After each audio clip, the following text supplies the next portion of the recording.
Saya hadir karena diminta membacakan teks proklamasi. Karena saya anak sulung Bung Hatta, ya saya merasa harus menerima permintaan itu.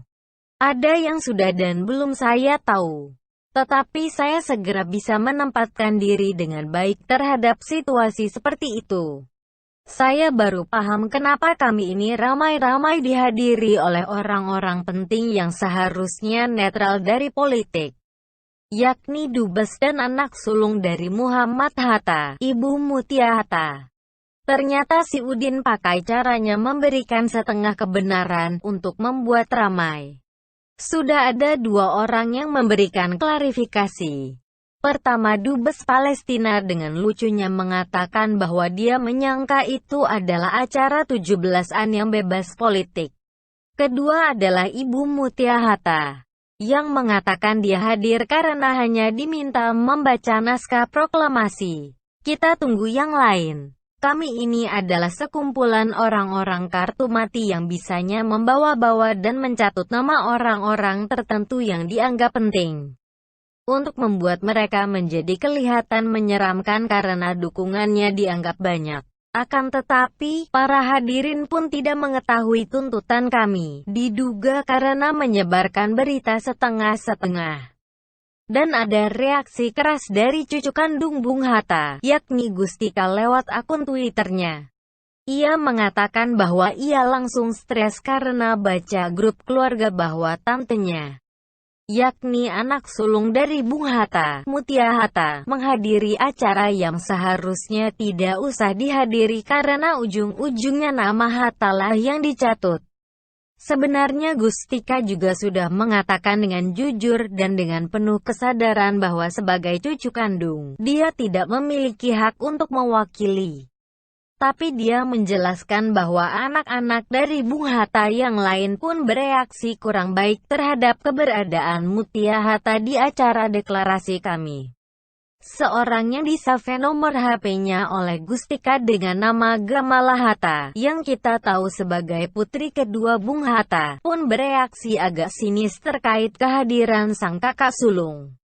Dia mengatakan seperti ini, "Saya belum dapat penjelasan dari kakak tentang hal tersebut. Yang jelas keluarga Hatta bukan pengikut Amin Rais.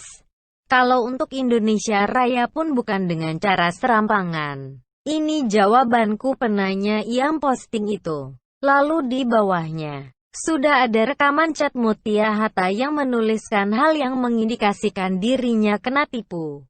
Saya juga tidak tahu siapa-siapa yang datang. Yang jelas tidak lihat Amin Rais. Ada tapi baru lihat belakangan. Kemudian di screenshot lainnya, Gustika memposting kalimat dari Halidah Hatta, yakni sang ibu terkait keberadaan Mutia Hatta di acara tersebut. Menempelkan nama putri proklamator sedangkan Bung Hatta tidak pernah jadi disiden dan Prof Mutia selalu integritas terhadap negara. Nama Kak Mutia dijadikan tameng karena mereka sendiri tidak kuat. Bahkan di cuitan lainnya, Gustika memposting screenshot tentang reaksi Mutia Hatta yang tertipu mentah-mentah. Ya baru tahu sekarang, saya diminta baca naskah proklamasi diundang bersama Sis oleh Bahtiar Hamzah. Dia teman baik saya. Lalu ada Din Syamsuddin, baru tahu kalau ini Fari grup yang sama. Saya sudah di halaman Taman Patung Proklamator, tapi lebih baik saya daripada orang lain. Saya minta jangan kasar, orang lain tidak didengarkan. Saya harap saya bisa didengar. Dalam menuliskan hal itu, Gustika Hatta pun didebat oleh orang-orang luar. Sehingga apa yang ia katakan mau tidak mau, harus membawa orang dalam. Sebagai orang dalam, Gustika paham apa yang terjadi di keluarganya dan polemiknya. Mutia Hatta, sang tante tertua pun juga merasa ditipu. Lah, lalu apa yang mau didebatin oleh netizen julid? Saya teringat kejadian Gustika mempermalukan orang-orang Gerindra seperti Dhanil Anzar dan Valdo Maldini saat sebelum kemenangan Jokowi di tahun 2019 silam. Saya melihat bagaimana kami ini adalah sebuah gerakan yang sangat berbahaya. Mereka berani-beraninya mencatut nama-nama orang besar dan luar negeri, untuk membesarkan nama mereka sendiri. Padahal orang-orang besar itu tidak tahu apa yang sebenarnya terjadi. Mereka ini harus dibongkar dan dibubarkan. Saya nggak tahu sih mekanisme pembubaran kami ini bagaimana. Tapi alangkah lebih baiknya, jika yang melaporkan untuk menuntut pembubaran kami adalah orang-orang yang pernah datang ke deklarasi tersebut dan merasa tertipu. Mulai dari Dubes Palestina, kemudian Ibu Mutia Hatta, karena dua orang ini sudah angkat bicara terkait kehadiran mereka. Bubarkan si Udin.